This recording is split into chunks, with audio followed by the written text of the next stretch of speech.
Hello and welcome to Tuesdays with Terri. Today we're going to talk about a recap of the summit I went to over the weekend called the Wealth Empowerment Summit. And it was so good. So I have to share some of the insight that I got with you guys because it was just that amazing. Okay, so these are some of the people that were there. So you might know Lisa Nicholes. She was on the movie The Secret. She also has a company, Motivating the Masses. She's the first female that went publicly traded in her company. So that's so amazing. And then George Fraser, does these wealth empowerment conferences every year. So this year he's actually doing it with Damon John. I'm thinking of The Rock. Hey guys. So I'm really excited. So I'm going to share a little bit of insight about what I learned at this summit, because wealth is our birthright. And so many people don't understand, how to accumulate wealth and what wealth even is. So when you're really wealthy, you are creating generations of wealth, not just like rich in being able to buy things, but really being able to leave a legacy for you and your family. And what George Fraser had said was, a lot of minorities, we are really not educating our families on wealth. And so, I feel like I know a lot of people in my families, a lot of people I've seen will buy a lot of things and make it seem like we have wealth, but not actually be wealthy. So they were mentioning that one quote by E40. You guys might know it. If you know it, put it down. But he was saying, don't buy an $85,000 car before you buy a house, right? So it's just smart thinking. So a lot of times, we're not educated, on how to invest and how to become wealthy. It's definitely not taught in schools. So this was such a powerful summit just for me, and I think for other people to educate their kids on and just create generational wealth, because especially in the African American community and the minority communities, we're not educating our families on wealth. We're not setting them up for success. So just in terms of even having like life insurance, a lot of times people are passing and they're leaving them with debt to pay for a funeral, to pay off, whatever their bills and their costs were. So it's really important to create wealth for yourself. And so really to be wealthy is to have your money working for you. So these are some of the strategies that they taught us on how we can have our money work for us, so we're not just being a slave to the clock. So first, so I'll talk about Candace Carter. She was on that actually put this whole event together. It was just so amazing. So she is in real estate, but she also has a couple books on budgeting and finance and making sure that you know your score, because if you do want to buy a house, you have to have a really good credit score and FICO score. So a couple of the things that she mentioned was 30% of your score revolves around your credit card. So it is important to make sure you do have a credit card. And then, making sure that you're not just opening and closing it, but the history of the credit card, making sure you're not just paying off the credit card or just the minimum payment on the credit card, that you're, really paying it off and understanding, because there's so much interest and you don't want to just be giving money away. So one of the things, if you do ever have a late payment, which I learned, is you can ask them just to pay for a delete on your credit. So if you do have that late score, that late payment, you can just ask them, just pay for a delete so that can be taken off your score. And then your score can be up so much, then you can actually go out there and buy properties. So this is like super interesting to me. So you can even buy like duplexes, fourplexes, sixplexes. And then when you do, say you're, in one part of the duplex, then you can get somebody else, and then you can use their income when you're applying for the loan to get it. And then that will help you in order to qualify. And then once you qualify, after a couple of years, you can refinance and then get another one.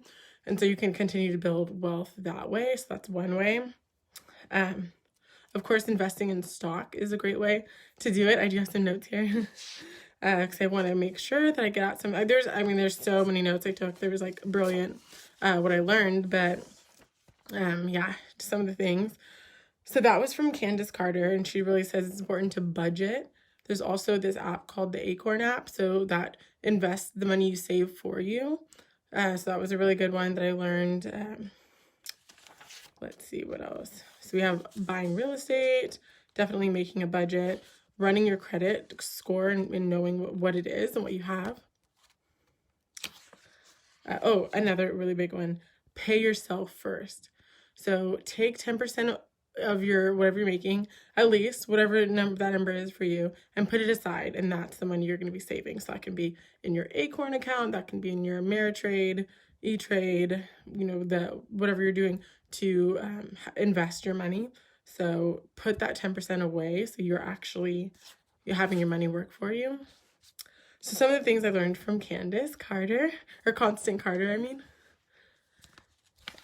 All right, and then there were so many great people, you guys.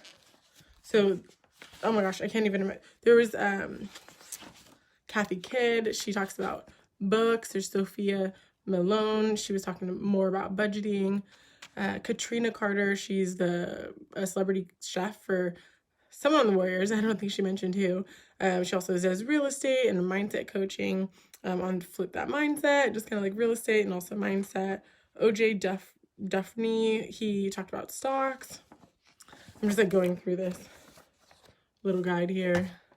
Oh my gosh, it was so amazing, you guys. We really need to understand about wealth and having our money work for us, because why stress so hard and work so much for money? And also really important, not spending before we have the money. So and really we don't need to keep buying stuff. It's creating. So they were saying, so George Fraser, I'll go into some of the things he was saying because he was so good. You might see my clips. Actually, I made a post about this with a couple little clips from the event that you could see. And George Fraser, I think it's Fraser, but George Fraser was saying he's here to upset you, because he had some statistics that are pretty upsetting when you think about it, because the minority culture, we're really not educating, and it's not like on purpose. If you don't know how you're going to educate your children, your family, or your friends, and you kind of are doing what other people are doing, and they're buying stuff, and so then you buy stuff and you don't really realize, oh, I need to invest, I need to save, I need to have life insurance so I can pay off my funeral, pay off debts. I mean, it's kind of morbid to think about, but it's gonna happen. Like, the only thing that's guaranteed is death and taxes. So yeah, making sure that you're prepared for it. Okay, so I wanted to just say a couple quotes that I really liked from George and from Lisa before I end this little live out.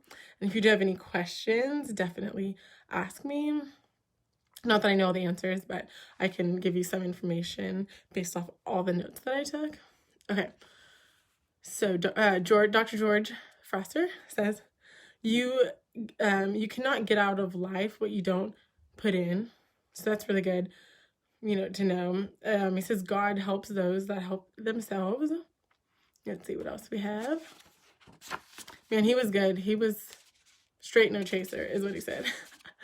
I love it. Yeah, really, we don't need any more stuff. And that the tax system is set up for landowners and business owners. So make sure that you own some property and have a business so you can write off all those taxes.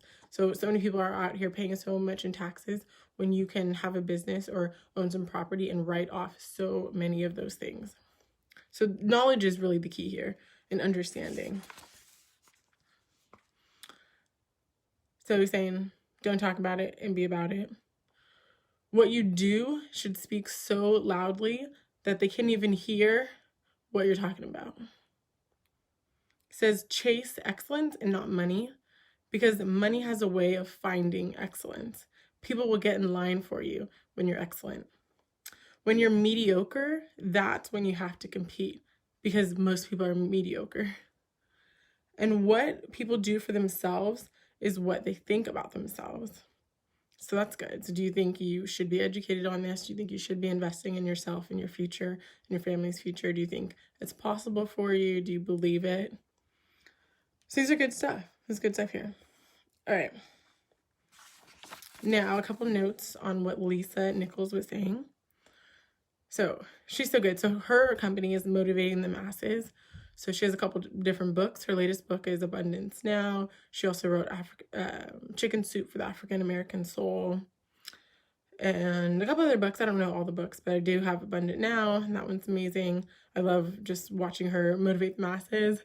I've gone to her Speak and Write to Make Millions. She's just brilliant and so giving. So she spoke from like 4 to 6, and then she stayed from 6 to 10, just hanging out with people and answering questions. just having a good time, and like so giving and so loving. Like, she's just amazing. Okay, so what else does she say? So what is the next best version of me? And then, give yourself permission. What else does she say? Oh, there's a divine calling on your life. And when you say what if, then faith sits down. So have faith. Plant the seed and have faith that what you plant is going to sprout. And then she says we must be reborn to get to the next level. And conviction and convenience don't live on the same block, or not even in the same zip code. So it's nice to know this stuff. So when you're coming across obstacles, which George Fraser actually was saying that the obstacle is the way. And so once you know that, like, the obstacle is the way, and so our job is to get over the obstacle. And once you do get over the obstacle, there's going to be a bigger obstacle. Just, they say a new level, a new devil. I mean, I don't like talking about the devil, but yeah, it's just basically the bigger you play, then the bigger the breakdown. I mean, it's just kind of like that law of polarity. But once you understand it, you know that it happens and it's part of the process. Everyone goes through it, and then you can overcome it that much better. I think it is really good to rest and take a break, take a night off, go to the movies. I just went to the movies and saw Aquaman by myself, and it was so amazing. And that was just me kind of like decompressing, because with the membership site and, just all my different jobs that I'm doing, it just was just getting to be a lot. And so, I love everything that I get to do, but I just knew I needed to take a break. So yeah, I just, had fun Super Bowl Sunday, and I was almost feeling even a little bit guilty, like, man, maybe I should be working right now, but I took time off, and I just gave myself permission to, have some fun. All right, let's see. I think those are the main notes I want to talk about. She did mention Phil Jackson 11 Rings book, so I definitely want to check that out. So also she said everything in her life runs on a system, so then she doesn't have to think about it. So that makes her feel free. So it's kind of weird, because like having the system makes you feel free, but it does, because then you just know what's happening when, and you schedule your free time, schedule your fun time, schedule when you work. If you also have a business, automating that business. So make sure you have the systems in place, so you're not, continuously having to like stop and break and post. Your email list is growing constantly. Your Facebook ads are growing constantly. So just making sure that you have systems in place, so you're not, just kind of in the rat race, and, it's systemized for you. So anyways, I hope this was helpful. You guys got some tips. I do have a lot more notes, but I don't want to make this too long. So yeah, I hope you guys are having a great Tuesday, and I'll talk to you soon. Take care.